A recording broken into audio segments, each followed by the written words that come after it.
Hello again, this is Paul Abrahams from Learn Jazz Piano, and this is part 3 in the series The Most Important Chord in Jazz, which is the dominant 7th chord. And in this episode I'm dividing this chord into moving and static. And when the chord is moving, it is a tension chord, and we want to add tension to it by adding notes. And these notes will be either extensions or alterations. There are 3 extensions and 4 alterations, and now let's have a look at them. We're going to look at a G dominant 7th chord, which looks like that. This G dominant 7th comes from the C major 7, and it's number 5. And if you remember, 5 to 1 is tension to release, and the 2 chords, G7 to C, is dominant to tonic, tension to release. And if you take the scale of C major, start on the G, number 5. This scale is called the Mixolydian mode, and the G dominant 7th is 1, 3, 5 and 7 of this mode. To increase the tension of a dominant 7th, we can use extensions, and there are 3 of them. Extensions are the notes not in the chord but in that scale. So there are 3 extensions. They are the A, C and E in this chord, which we call 9, 11 and 13. I'm going to play a voicing of a G7 with this 9 at the top, which is the A, and that could just resolve like that to the tonic.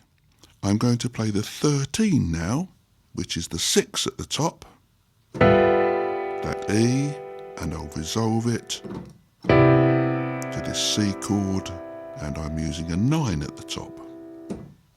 Here again is my G7 with a 9. That 9 is the extension, and now I'm going to flatten that 9 to make it into an alteration. So now we have G7 flat 9, and I'm going to resolve it to the C major. Here is the G7 with the E on top, which is the 13. And this time I'm going to flatten this E, which makes it a flat 13. And again resolve it, and you'll notice the 9 is on the top of this C chord.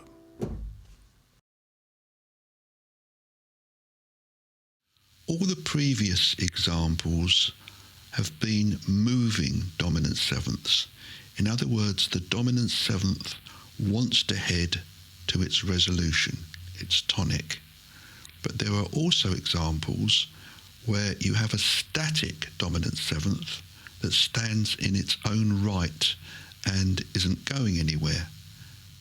Although we're still using a dominant 7th, this time the dominant 7th isn't moving towards its tonic. So if, for example, we take an F7, the moving dominant 7th wants to go up a perfect 4th to its B flat major or B flat minor.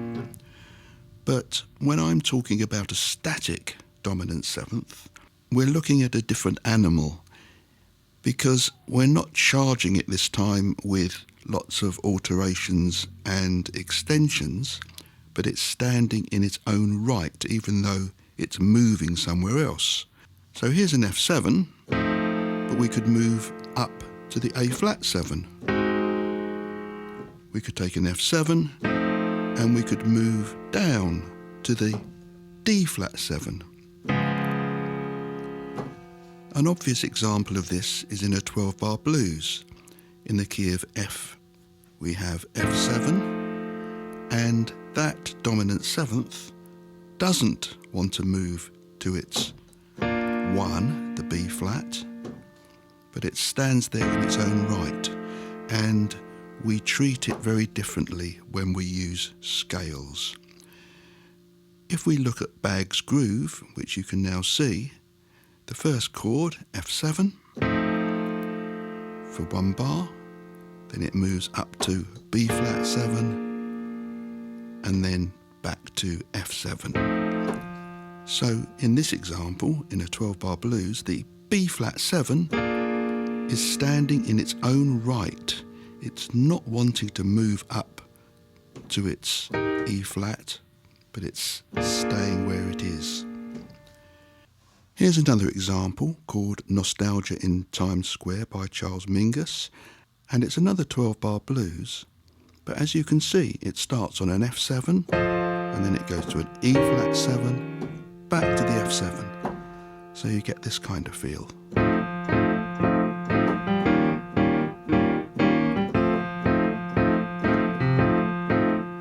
And then it moves up to its dominant 7th chord, the B flat 7. In the next episode of this series, I'll be showing you some ways that you can enhance your solos by using these dominant 7th chords.